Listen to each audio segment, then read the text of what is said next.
Hey everyone, Andrew here. Welcome back to the Dubcast with Dubside.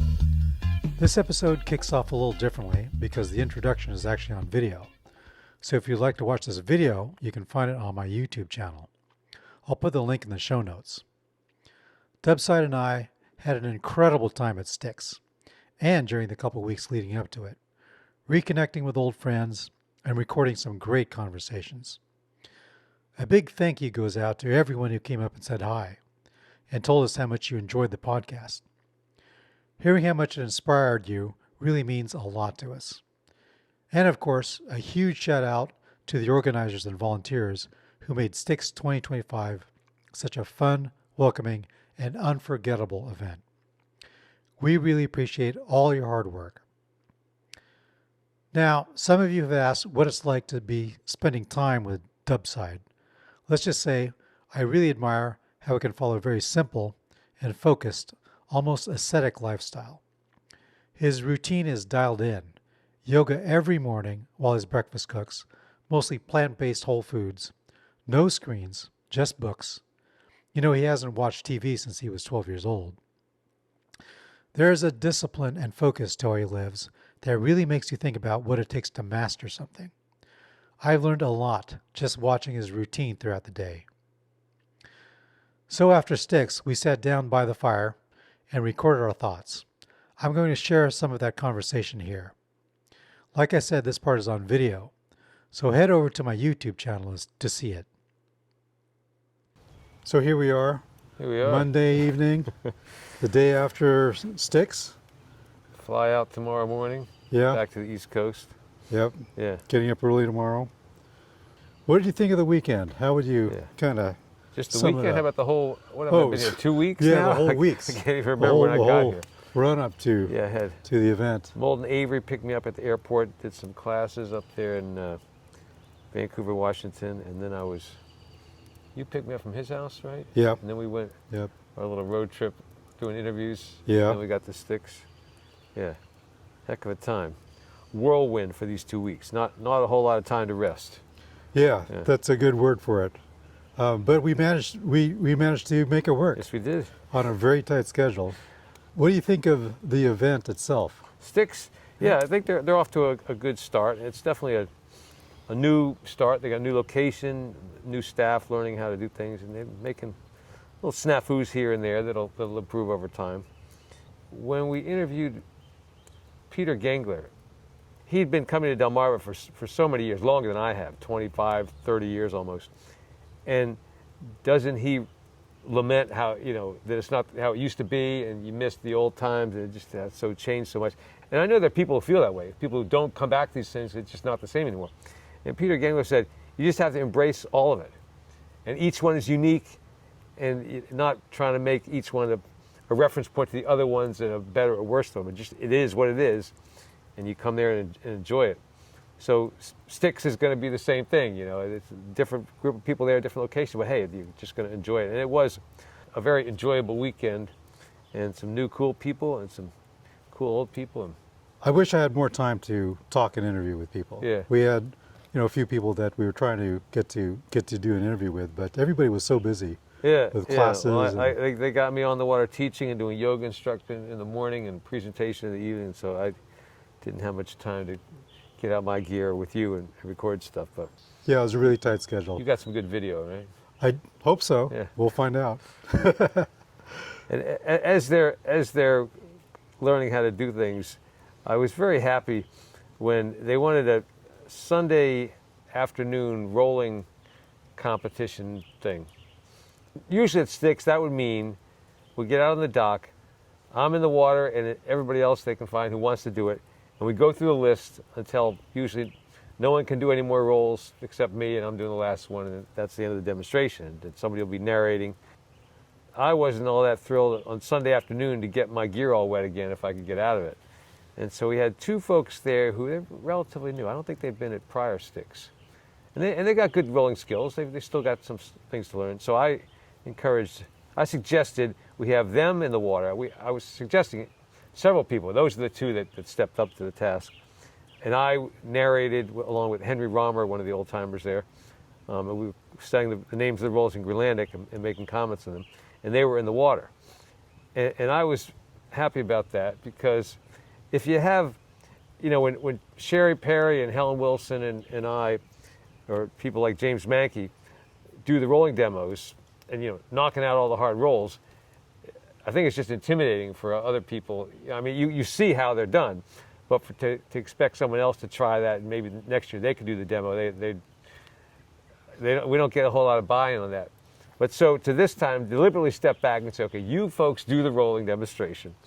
And they did some good rolls, and then at the end they started playing around, do some funny tricks they'd made up, which is just like Cheri Perry and I used to do back in the day, and when Freya Hofmeister, we'd do demonstrations at Delmarva things. So let the new generation come in and give us some new ideas and vitality. On this new location, the Columbia River, we have these ships, container ships, huge container ships, coming right past us on the river at various intervals. That was kind of That was a new pretty thing. interesting how close they came to the shore. Yeah, they were doing some nice trips up into the streams and things that feed the big river there, and I didn't get to go on any of those, but it sounds like they had some really cool places to paddle into. Maybe next year I'll get to see some of those. Yeah, it's a beautiful area. It had this beautiful sandy beach. And we'd also been approached by a lot of people who listened to the podcast, which was really cool. We met some fans. Yeah. Good fans. Some people said they'd listened to all of them. I was impressed. Yeah, I was impressed too. And it's great to get that kind of feedback. Yeah, folks who have come to kayaking recently, and this has been sort of their introduction to the whole sport. Mm-hmm. So all the reference points we tie in there just gives them the background on it. So that's gratifying to be able to provide that. I gave out a fresh batch of guitar picks. Since I haven't been out here since before we started the podcast. So, Yeah. So everybody was new, so I handed them all out. So when I get home, I'll have about 2 weeks or so to prepare for Greenland again. I'll be bringing my recording equipment and another set of interviews. This 2 weeks here, we got what, like 6, 7? Dubside and I continued our conversation long into the night. Maybe I'll share more of it down the road. For now, I'm excited to bring you Dubside's interview with Swedish kayak builder and rolling enthusiast David Täng. David's story is full of insight. He shares his journey from casual paddler to rolling competitor and delves into the fine points of kayak design and his dream of creating an international kayak rolling championship.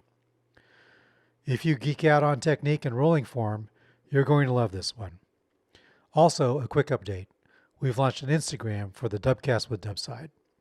We'll be posting photos, videos, and behind-the-scenes moments there, so be sure to follow us. That link's in the show notes too. Thanks as always for listening, and until next time, happy paddling.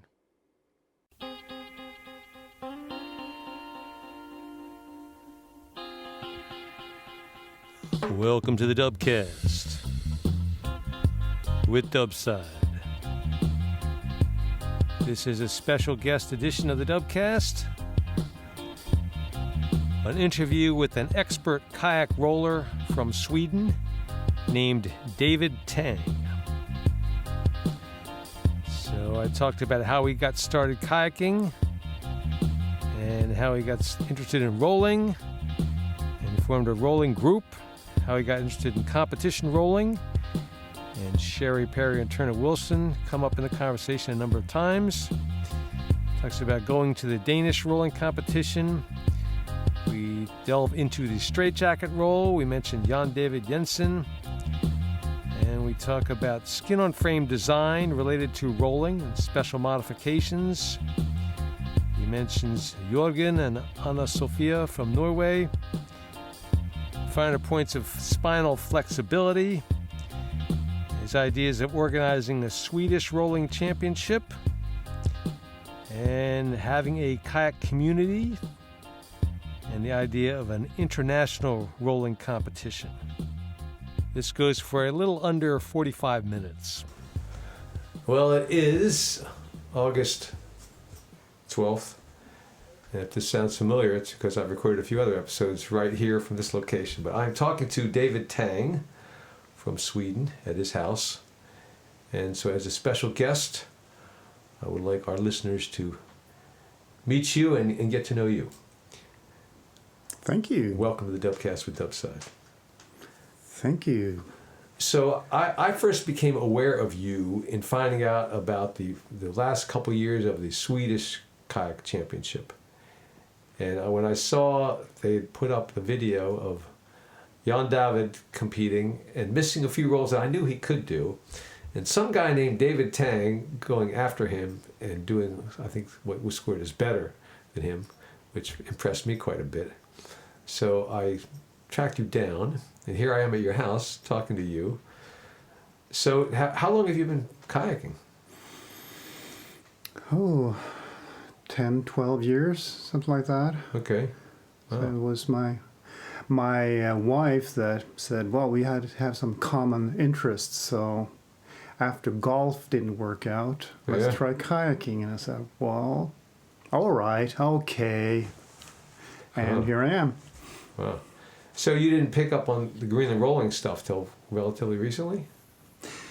Well, I did start to roll basically straight away. Oh, yeah? But the kayaks I had by then, they weren't really suited for rolling. Were you using a Greenland paddle early on? Not at the beginning. Okay. I had a Euro paddle, had a huge fiberglass kayak, Okay. which we didn't like. But it took a year or two, and then it said, yeah, I like this. It's fun.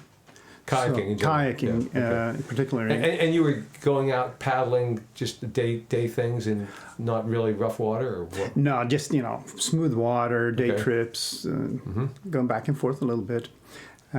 But I did try rolling early because I like to get wet. Okay. So there was a lot of bailing out, a lot of self-rescuing stuff going on. And Euro paddle is not very well suited for rolling, and especially not with a kayak with huge freeboards. So after a while, I decided that, I want to do this. So I invested in a more expensive kayak. So I got the second kayak I bought was the Valiana Sakuta. Okay. And that rolls very well. We've heard all about the original designer of that kayak on the podcast. So Yeah, I really appreciated that. Well, thanks. Yeah. That was something else. Yeah. Yeah.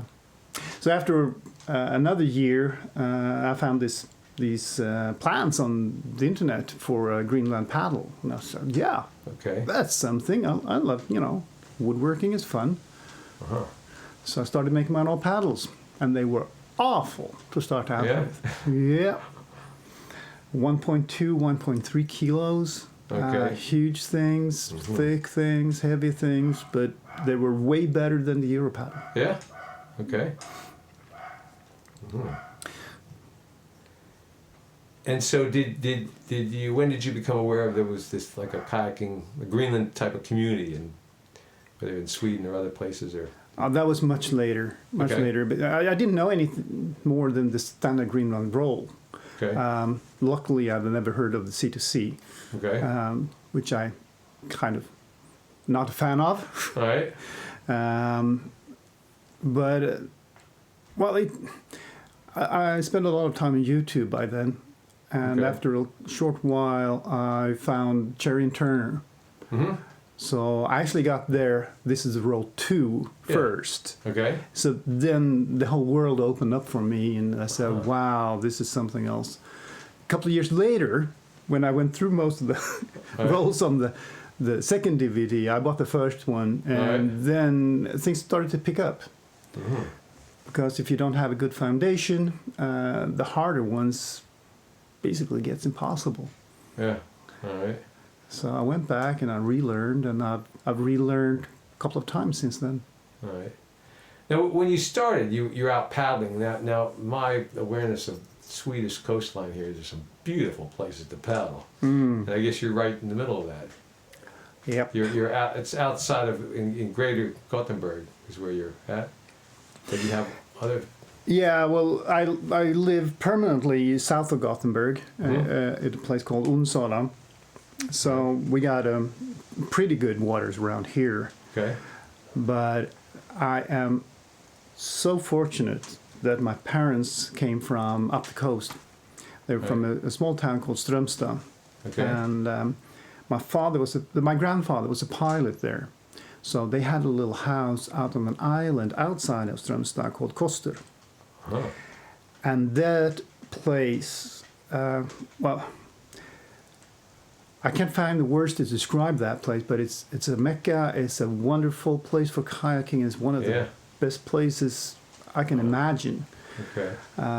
It's very easy to paddle there because we don't have any tidal waters or tides, basically. And it's very sheltered. And hundreds of small islands, some of the size of rocks sticking up, and you can go in between them. And some places you can stretch out your arms and touch both sides to the rocks. So it's very sheltered. And but when you want to, you can just go a little bit further, another half an hour, and it will be the North Sea. Okay. And the North Sea swells coming in. So it's if you want to go rock hopping or. All right. That's so you can choose, and I've been so fortunate to have good parents. All right. So you started learning the Greenland rolls with the Cheri and Turner DVD and things, right? Right. Now, when did you connect with other people that were similarly interested in Greenland rolling? That was much later. I don't really remember. Well, I was scanning the internet, and I heard that Cheri and Turner actually was going to be in the Gothenburg area teaching. Okay. By that time, I was unable to sign up because. Can you think of what year this was about?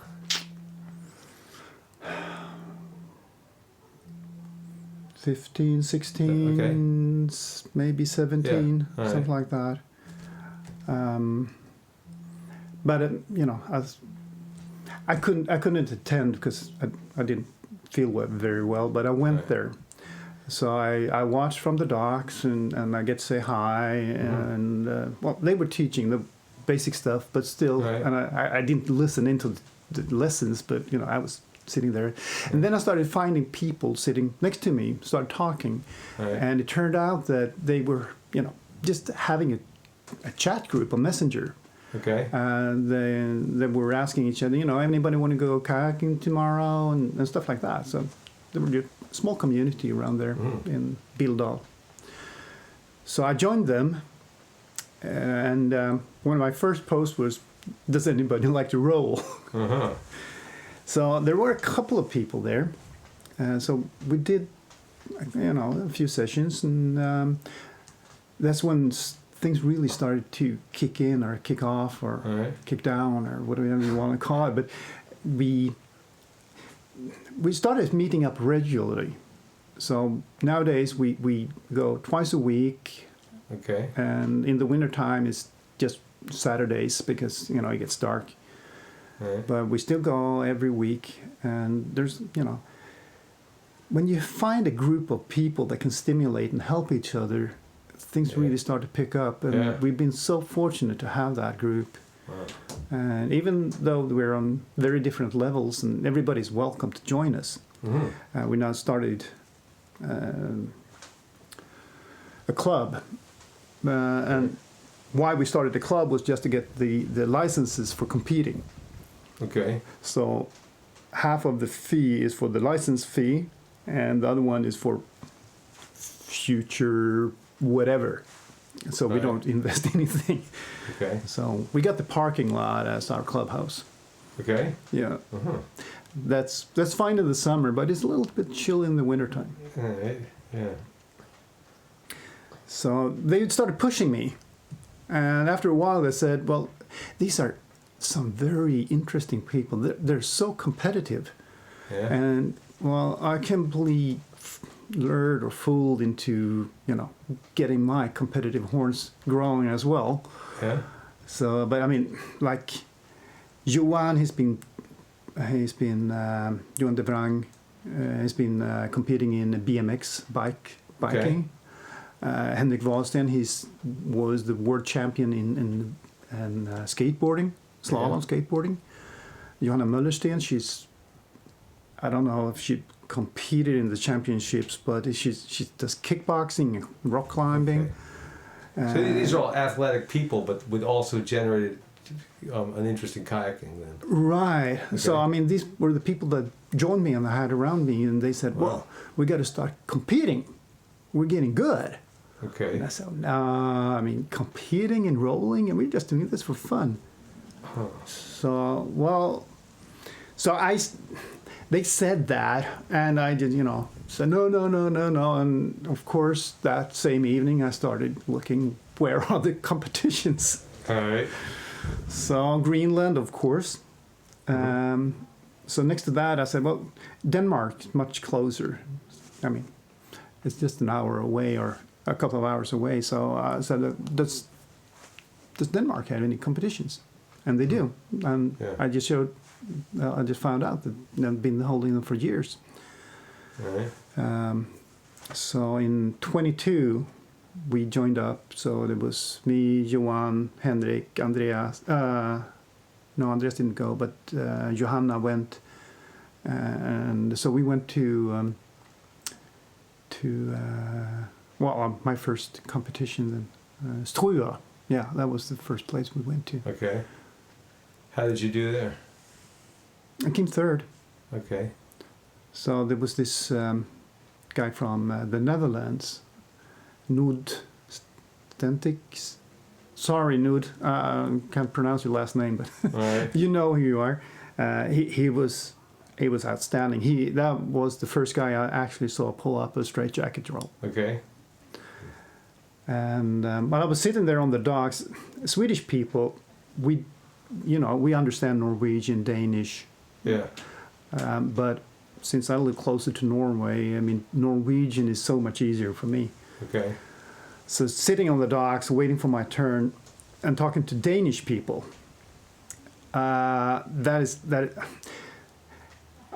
sorry, Danish people, but some have difficult accents. And this was not the place where they had the most simple accent. So after a while, there was this guy coming down, and he was Norwegian. So it was much easier just talking to him. And he had a skin on frame. Okay. So, I had a skin on frame. So, did you build it yourself? No, I got a friend build it for me, he said. Yeah. I would say that he was the seal hunter of rolling because he was so modest. Mm-hmm. That's a seal hunter. Yeah. Yeah, so he never, said anything. And then, that was my first competition, so I, kept asking him a few things. And, they have this line with small floating balls every meter to go measure the distances. Yeah, upside down. Okay. And so we were talking about that, and he said, I competed once, and then we had this rope to the end of the kayak, but they entangled the rope. So when I was paddling, I got pulled back, so they had to pull me back, and I had to redo the whole thing. And now clearly you're talking about Jan David Jensen. That's when it struck me. I've seen that video. Oh, okay. And then, then I became very quiet. Then you knew who you were talking to then. Then I figured out, wow. then I realized who I was talking to. Yeah. But, I mean, what a guy. What a guy. So that was the first time I met him, and I was hoping to meet him. He didn't attend the dinner that night, and he had, I found out later that he had his daughters with him, so he had to go back pretty early. So, that was the first time I met Jon David Jensen. Yeah. So he came second. So he beat me bad. Okay. First time. So what rolls were you having trouble with then? The same ones I have troubles with now. Yeah. What are those? Well, in my opinion, the hardest roll on the competition list is the clenched fist back to front. Okay. Especially. But yeah, clenched fist starting in the back, ending in the front. Exactly. Okay. And thank you, Dubside. I will start practicing the Greenland terms. But so in my experience, with a good sized brick, the surface area of the brick makes it easier than the clenched fist for those ones. Yeah, it does quite a bit, in my opinion. So the clenched fist is really the toughest one on the list, I would say. But by then I didn't know I didn't have good technique, so of course I didn't make the straitjacket. Had you been able to do it intermittently, or you never did it? It never worked at all, or it just couldn't get it to work consistently, or how's that?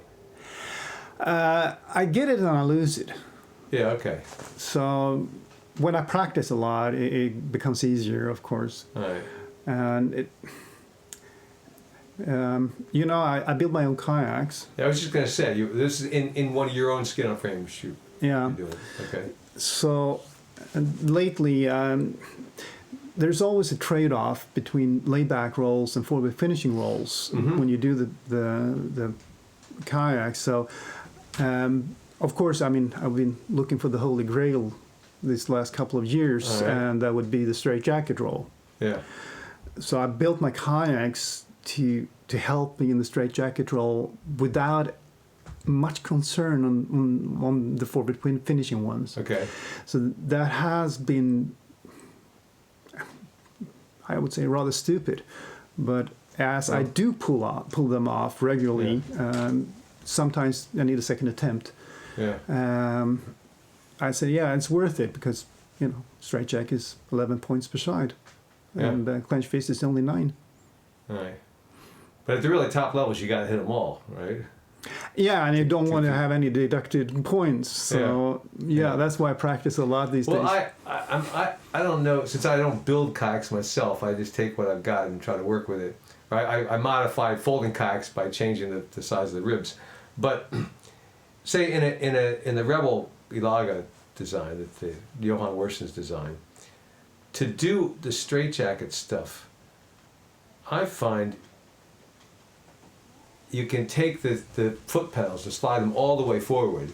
So you're not using the foot pedals at all, they're just out of the way. And then when it comes time to do the hardest layback rolls, you slide forward in the seat till the cockpit's against your stomach, and then you can lay back farther. Whereas that position for the forward ending rolls would make them harder. So in the forward endings, you slide yourself back. Right. And that you can get into an issue if the tulik is not loose enough. Sometimes sliding all the way forward, there's not enough give. Like if it's a reed tulik, it might stretch too much. But does that make any sense to you? Yeah. A cockpit design is a big thing for me. Yeah. Okay. Big thing to me. I'm pretty tall. I'm 183, 184. Morning or night, Okay. I'm 184 in the morning. Okay. And I weigh less than 70 kilos. Okay. So that makes me pretty thin. All right. So I got long legs, but since I want to have my thigh support in a certain place, just about decimeter above the kneecaps, so I can move my hips back and forth and twist them. So I just have my knee support there, and I skip the mussik when I build. So I just put the combing on my thigh support, which means that I got lots of room in front of me. Okay. So then for forward finishing rolls, as you were talking about, you slide back. I don't have to do that because my cockpit is so low in front of me, and it's kind of far forward. So I can lay down from normal seating positions, and I've done the same thing to the back. So I've moved the backrest further back and lowered it as far as possible, and even wedged it off so it doesn't, have any sharp edges to my back. So the edge of the back of the combing does not hit that isefik when you lay on it. It's in front of that. Isefik is far in front of the combing, yeah. So if you look down straight down into my cockpit, you would see the isefik clearly. It's in front of your combing? So it's in the circle of the combing, you can see the isefik, or is it farther back underneath? No, you can see it. You can see it. You see all of it, basically. Oh. And also the combing, the isefik is lowered, so it's about 2 centimeters below the gunnels. It's not on top of the gunnels. It's under. It's about 2 centimeters below the gunnels. Okay. And I made it kind of wide, so I don't have to have it that high. Okay. So it sounds to me like in a fiberglass kayak, they'll put that like the back band across the back of the seat. So your Serfik functions as the back band because it's up in that position, not back behind the combing. Yeah, right. Right. But I mean, the back band, if you move that back, I would say almost 20, 25 centimeters. Yeah. That would be 10 inches almost. You can imagine how much space I got behind me. Okay. And I mean, I don't have more than 20 millimeters of freeboard to start out with. So from the bottom of the kayak to the top of the gunnels in the seating position where I sit, I think it's the kayak is 12 or 13 centimeters high. Yeah. Wow. So for our American friends, that would be 3 or 4 inches. 4 to 5 inches. Okay. It's still not a lot. Yeah. Well, with the cockpit pushed that far back, when you do a forward ending roll, if your duodec isn't like long enough, it's gonna hinder you. It's gonna catch on the back of the combing back there. Is that ever a problem? No. Okay. I bought a large. Okay, you anticipated that. Yeah. All right. So and also well, I got both Reed and Brooks Tuliks. Okay. But now since I build about 2 new kayaks a year in the wintertime. Okay. So I got to experiment a bit. Oh. So the Reed Tulik, they're both tent style, and that's important for me. But the Reed Tulik is you have to stretch it quite a bit now since the cockpit combing is bigger and bigger. Yeah. And also another thing that differentiates my cockpit to manufacture kayaks is that I can make it wider. So the side of the cockpit is actually on top of the gunnel. Okay, all the way to the width of the kayak. Yeah, and the lip is then sticking out outside the gunnel. Right. Now, how does that help you with rolling? It doesn't really, but it's out of the way. Okay. So I never touch my combing when I roll. Wow. All right. So it's always out of the way. It's trying to lay out to the side of a kayak for like a balance brace or any in the harder rolls. You're trying to twist your body and get your shoulders flat to the water. So if the rim of that combing is farther in than the gunnel of the kayak, that does restrict some of your movement. So I can see that bringing that edge all the way to the edge of the gunnel going to give you complete freedom to slide to the side and effectively give you a lot more flexibility. So that's So if my kayak would be to your size, I would love you to try it. Okay, You may try it as well, but I mean I'm quite a bit taller than you are, so you wouldn't fit that well. And you were talking about foot pegs earlier, or you sliding them forward. The interesting part, we were. There's another story about it. Last summer we were training, and I relearned the layback roll. Last summer. Relearned? What happened? I met up with 2 beautiful people, Anne-Sophie Furuhaug and Jörgen Fagereng Wessel. Jörgen, yeah. So I think you know Jörgen at least. Yeah. And so I saw Anne-Sophie do a straitjacket roll 1st of April on Facebook. Okay. So I started watching this and found out she was doing that in a laga or? No, she was doing that in a Thai Greenland. Okay. Yeah. And in an outside pool. Okay. So I figured out that she lives in Oslo, and that's pretty close to where our summer house is. Okay. So I wrote her, and I invited her, and she said, "Can I bring my boyfriend?"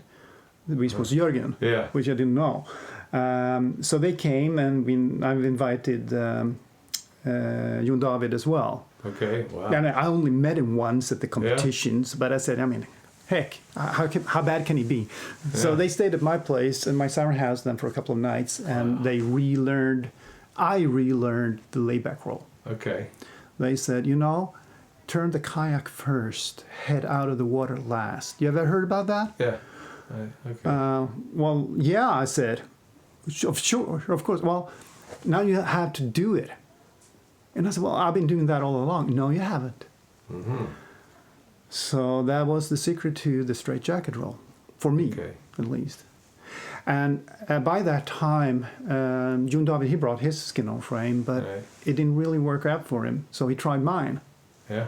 And he did the straitjacket rolls for the first time with a clean Yeah. straitjacket Wow. roll in my kayak.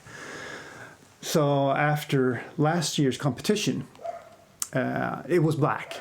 My kayak was black. Right. And I know your opinion on black, but me That's kind of having a it is to black, wear. yeah, I don't really like the black kayaks because every little scratch shows up, and even on the skin on frame, Yeah. it does show. Right. And I got a brown tunic. I want a brown kayak. Okay. It was just a glitch why I made it black because I had a friend asked me to build a kayak for him, Right. so I had to try out the black pigment. Okay. So I said, yeah, well, I'll just try it out on my first, and I'll do yours later. Yeah. So that's why it turned black. So I gave my kayak to Jon David, the black one, Black one. Okay. and he is quite a bit shorter than I am. So I said, well, Yeah. you'll be having problems with the footrest because that's fixed, but you can adjust that. Yeah. And he's a handy man, but he just looked at me and said, footrest? Rolling? Never used them. Yeah. Never used them. Yeah. All right. And that was also, something that I never heard. Mm-hmm. So professional or really, I still consider Jon David better than me Okay. because his technique is so much better. All right. I get up, but he makes it look beautiful. All right. Well, it sounds to me like when they adjusted your layback technique to bring the boat up first, you weren't arching your back enough, which is another way of conceptualizing that. But it could, So you wanted me to give out all my secrets on the podcast? You don't have to. You can do whatever you want. I want to pay tribute to That's to a you. common phrase I've heard Dan Siegel use. Do that again. Just arch your back more, which is Helen Wilson's way of saying it as your eyebrows in the water thing, with all different ways to get the same idea across. Well, yeah, it is physical. I Yeah. mean, the straitjacket roll is physical, and yeah, it is. But now, when I cracked the code, so to speak, it's Right. no longer the toughest roll on the list. Okay. I'll pull that off with Yeah. more confidence than I do the All right. reversed clenched fist. Right. But I would say you need to bend your spine sideways. I mean, like Side to you side. wiggle from side to side. Yeah. So if I'm doing a right-sided roll, going in on the right side, Yeah. capsizing to the right, just to make sure that everybody's on the same Yeah. spot here. If you can get up into a static brace in a straitjacket position, Okay. just imagine yourself floating like that Yeah. on the water, then you need to push your non-water leg forward. Because when you Okay. push your non-water leg forward, you push your hips will twist, Yeah. and that will get your lower back up onto the back Yeah. deck of the Yeah. kayak while still having your upper torso and your head in the water. Yeah. There's a woman in Canada who's Beckley's, and we were tweaking those advanced layback rolls, and her phrase was, I'm trying to remember her name to give credit where credit is due. I lost track of that, but the phrase she came with was stomach first. Mm-hmm. So getting your spine to twist that way by bringing your stomach up first and your shoulders down is that same sort of sideways spine curving motion. Yeah. I usually, imagine having a thread connected to what's this part of the body called? The middle of the Yeah, stomach, the belly button? No, above the belly that? button. It's where Just the the middle? ribs Okay, connect. the bottom of the rib cage. Yeah. Okay. We have a name for that in Swedish. But, Right. solar plexus in Solar plexus, okay, in the yeah. Latin. Right. So have a string connected there, and Okay. which pulls upwards. That's how I imagine the layback rolls. Okay. So that's that. Then everything goes back and down, and Yeah. you dip your eyebrows, but you also If you pull up on that, you have to arch your back. So it's another way of visualizing it. Yeah. yeah. Because I like the mental image of me being pulled up out of the water Yeah. instead of pushing the head back. Okay. And Yeah. it helps me, The same thing as you always raise the water leg when you're doing rolls, right? Yeah. To flip the kayak over, but also to push the non-water leg out or out and down. Yeah. Cheri in turn it speaks about this on their DVDs, Right. and I could have that. But it's hard to do that with the legs without, for me personally, without engaging the core, and that is the core. And my trick is to imagine having a string connected to my solar plexus. Okay. Yeah. That lifts me up, and then everything kind of falls into place. Well, I first was invited to Sweden in 2007 and spent 10 years or so there, coming on a regular basis, which probably ended just about the time you were getting involved. And the demand for my classes was trickling off because everybody had done the class with Dubside, and that sort of saturated the market. And so for Cheri and Turner to come in, but they've probably been there before, but I'm glad you hooked up there somewhere. But as I said before, their teaching technique, I think, is better than mine. And so when you get into this kind of detail, I'm thinking, oh yeah, that's true. I hadn't thought of that before, and because I would do it, but not really understand what I was doing, because I'm not a natural teacher. But people like Cheri, they are. Well, they've been through a lot of students, and that helps absolutely. because you've seen most of the errors. Yeah. And I don't teach that much, but as we have the club, of course I try to teach my fellows. Yeah. And anybody in the west coast of Sweden, you're welcome to roll with us. You can come rolling with us at any time. Find us on our website, rolltokarna.se. And So say that, your website, say that again? that was the club's website. Website, yeah. Yeah, I got my own personal, but All right, well, I need but all you this need, data so listeners know where to kill us. yeah, but you also need to be able to roll with us. We want you to have your first roll before you come. Yeah. We don't teach the first roll. We teach all the other rolls. Yeah. All right. And we can reteach you the first roll. I got my own website, and it's called kayakrolling.com. Okay. I think most of the people listening to this have been on Christopher's website, Kayak Rolls. Crowhurst. Yeah. Christopher Crowhurst. Christopher Crowhurst. Christopher Crowhurst. And his site is called Kayak Rolls. Kayak Rolls. Yeah. And yours is Kayak Rolling. Kayak Rolling. Okay. Yeah, but it's spelled the same way with the Q and J's. Qajaq. Kayak Rolling. Yeah. Okay. I spoke to Christopher, so he was okay with having a very similar name. Right. Yeah. And he also pointed out some interesting facts that I missed. Right. I haven't corrected them all, but I'm still thinking about it. Right. And since I never got to attend any class or advanced class, so I met Turner and Cheri, but I never got any teaching from them. In person, but you looked at their DVD many times. Yeah, of course. But I mean, having an instructor next to you, they can point out what you need to do so much quickly, and I had to figure it out myself. So I think I've made most of the mistakes. All right. So that's what my personal website is all about, the kayakrolling.com. It's my path through the Greenland competition list. Yeah. And there are of course some videos. They're on YouTube, so I just link to them. But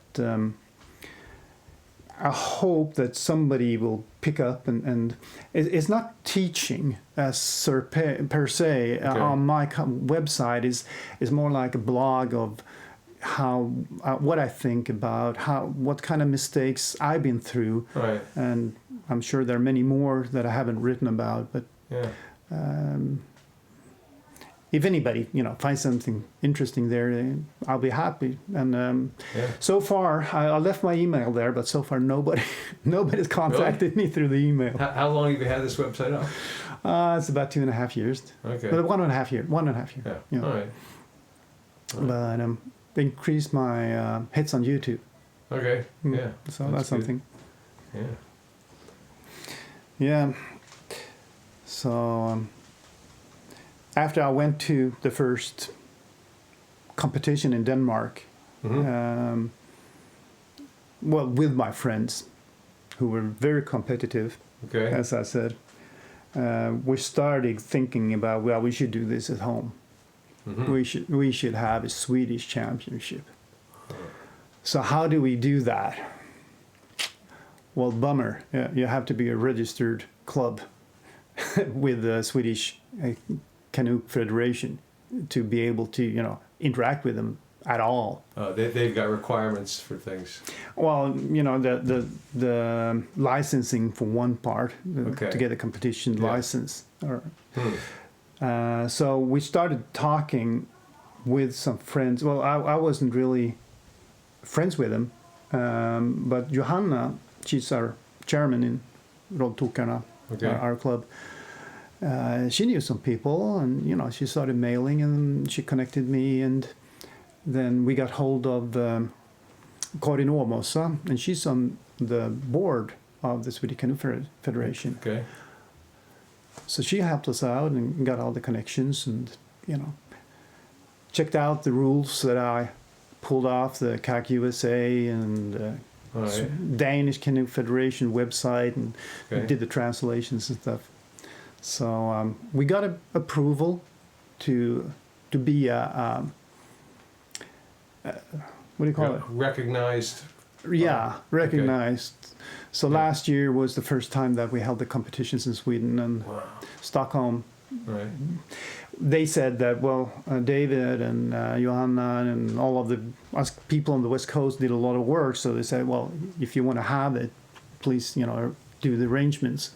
But we were you just started up the club. We were kind of not organized at all. So we said, please, could you do it for us? And they did a great arrangement, great competition last year. That's when Bjorn Thomason was judging. Yeah. Okay. So that was the first time I met up with him. Okay. And just having people knowing Bjorn to call him up and ask him. Yeah. Bjorn is like Johan Wisén. For me, they're larger than life. You just don't call them up, but I think they're probably nice persons as well. They are. So that's how that started. So they said, well, next year you got to have it in Gothenburg. So we'll have it in Gothenburg in about 2 weeks' time. 2 weeks from now. Yeah. Okay. You'll be competing. I will be competing. All right. Well, good luck. Well, thank you. Well, I'm very encouraged to hear that this much progress has been made, and the rolling has gained momentum here in Sweden, and that's very inspiring to see. And I don't know how much of my early instruction and teaching people in time in Sweden has influenced that, but I'd like to think it helped a little bit in building up the popularity. I mean, you're a big Even though name. some of my early students have probably long since stopped kayaking and onto other things now, but at least it keeps some sort of momentum going. So yeah. Well, Sara and Johan, I mean, they were always around. I mean, they're around Gothenburg. So now Top is not far away from here. Yeah. Their business. Yeah. I haven't been involved that much with them, but everybody's talking about them. Also further up north. Oh, sorry. Now Top is further up north. Escape Outdoors was what I was thinking about here in Gothenburg. And, Sea Kayak in Bildal, also Mikael Svalstrand and people. So they've been champions. They haven't put in the time that we have now. I mean, practicing that large amount of hours that we put in. Yeah. And also, I mean, just having friends like that, it makes all the difference in the world. Mm-hmm. I talk to people in Denmark, and they're so envious of us that have this community that we meet up every week and just have fun. Some days, you don't do much rolling at all. You just hang out, but you sit on the water. And people have tough jobs these days. Yeah. So just getting out of the water, looking at a beautiful sunset, it's worth it. Yeah. And to be able to share it with somebody, that's beautiful. Well, we've talked in the last couple of days about the idea of making a bigger, like, Scandinavian rolling competition with visions towards maybe an international rolling competition. So we won't go into heavy details in that right now. That idea is in the air, so hopefully in the future maybe we'll see more in that direction. Yeah, I mentioned that Silas Kral from the Danish Canoe Federation, he contacted me together with Ida Nielsen, Gormlund, and David Täng, you know him? Yeah, David Täng, yeah. Mm-hmm. So they were the Danish representatives. So we don't know we know where we're heading. We don't know how to, get there. Yeah. But if everybody, works in the same direction, I got great hopes. Yeah. Using the Greenland method, you're on the right track. You don't plan every last little detail. You just know, in general, this is going to happen. So we'll just be ready for whatever happens and go with the flow and make it work. Well, they survived. Yes, they did. So will we. All right. Well, thank you for being on the Dubcast with Dubside. And it's very nice to come here and visit you and meet you for the first time. And I'm hoping to come back and see you again. Well, thank you for having me. And thank you for visiting. It's been a pleasure. You're welcome. All right, that is David Täng, interviewed August 12th, 2024 at his home just in the suburbs of Gothenburg, Sweden. Check out his website, Kayak Rolling, QAJAQROLLING.com. You've been listening to another special guest edition of the Dubcast with Dubside.